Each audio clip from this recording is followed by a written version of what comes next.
صلی اللہ علیہ وآلہ وسلم۔ تو میں یہ عرض کر رہا تھا، حضور صلی اللہ علیہ وآلہ وسلم بات یہ سنا رہا تھا کہ سیدنا فاروق اعظم رضی اللہ تعالیٰ عنہ نے اجازت مانگی کہ یا رسول اللہ صلی اللہ علیہ وسلم میں عمرہ کرنا چاہتا ہوں۔ آپ نے اجازت عطا فرما دی۔ کنز الامال میں حدیث فرمایا اجازت ہے عمرہ کرو، اور ساتھ اب میں وہ بات کہہ رہا تھا، وہ مالک ہیں، وہ مالک ہیں، امتی کو غلام کو جو چاہیں کہہ دیں۔ جب اجازت دی تو فرمایا عمر جب عمرہ کرو تو فرمایا اے بھائی،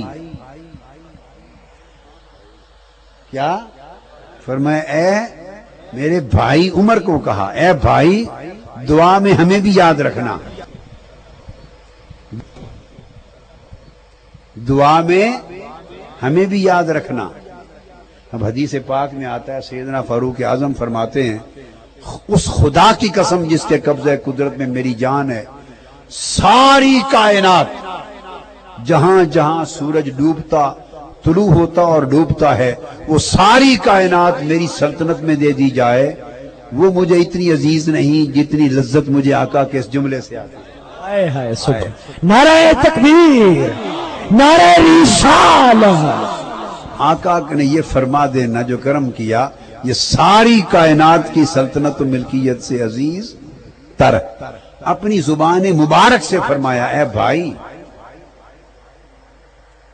دعا میں یاد رکھنا ہمیں بھی، زبان مبارک سے فرما دیا۔ اب اگر آج کے زمانے کا کوئی شخص ہوتا نادان جس کو راہ و رسم عشق و ادب نہیں آتے، عشق و ادب کی رسم نہیں ہے، تو وہ تو شاید اسی بات کو پکڑ لیتا، حدیث میں فرما دیا حضور نے تو میں کیوں نہ کہوں۔ نہ، آقا نے فرمایا عمر کو بھائی، میرے بھائی اپنی دعاؤں میں ہمیں یاد رکھنا فرمایا۔ اب جواب میں عمر فاروق کا بھی طرز عمل سن۔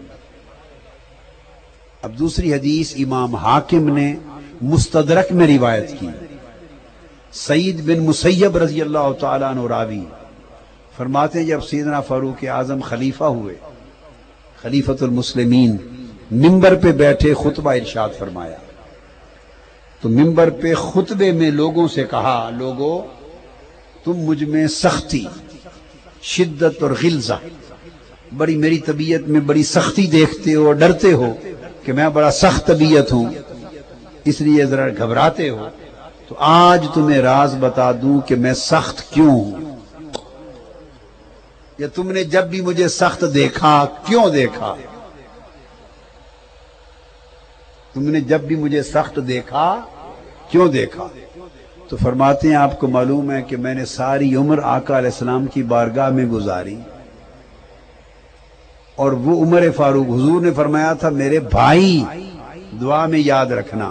اب سیدنا فاروق اعظم ممبر پہ بیٹھ کے لوگوں کو بتا رہے ہیں سخت اس لیے ہوں کہ کنت مع رسول اللہ صلی اللہ علیہ وآلہ وسلم وکنت عبدہ وخادمہ، میں تو آپ کو معلوم ہے ہمیشہ حضور علیہ السلام کے ساتھ آپ کی بارگاہ میں رہتا تھا، اور فرمایا میں حضور کا غلام اور حضور کا خادم ہوں۔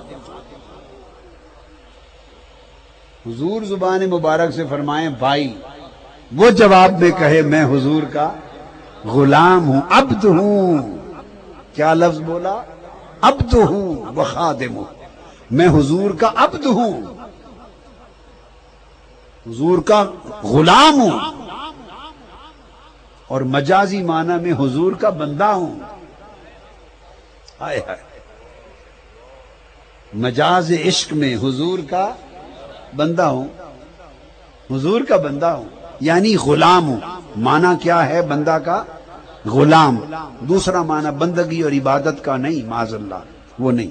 تو میں حضور کا غلام ہوں، عبد ہوں، عبد غلام کو کہتے ہیں، وہ خادم ہوں اور خادم، اور اللہ نے حضور کو وَكَانَ بِالْمُؤْمِنِينَ رَحِيمًا، اور اللہ نے حضور کو سراسر رحمت بنایا تھا۔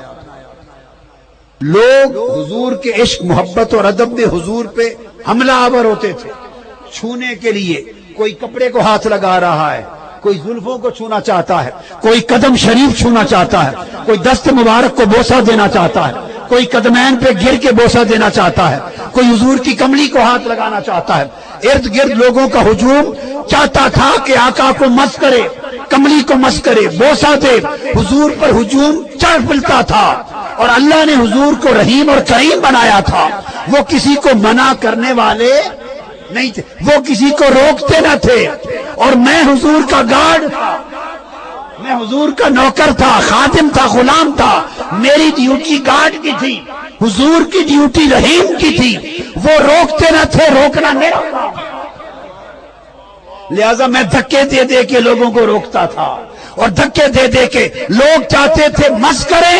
لوگوں کا شوق تھا حضور کو چھونا، مجھے کسی سے غرض نہیں، میرا شوق تھا حضور کو بچانا، سبحان اللہ۔ حضور کو تکلیف نہ ہو، حضور کو ہاتھ نہ لگ جائے، دھکا نہ لگ جائے، پریشانی نہ آ جائے، رستے میں پریشانی نہ آ جائے، قدموں پر کسی کا پاؤں نہ آ جائے۔ سو میں حضور کا غلام ہو کر ڈیوٹی دار تھا، میں دھکے دے دے کر حضور کا رستہ بچاتا تھا۔ سبحان اللہ۔ تو اس لیے میں پھر کسی کو مارتا بھی تھا، کسی کو بھگاتا بھی تھا، مکہ بھی لگتا تھا، دھکا بھی لگتا تھا، وہ سارا کچھ ادب مصطفیٰ میں تھا۔ لوگوں میں خود سخت نہیں ہوں، حضور کے ادب نے سخت بنا رکھا۔ سبحان اللہ۔ نعرہ تکبیر، نعرہ رسالت، نعرہ رسالت، نعرہ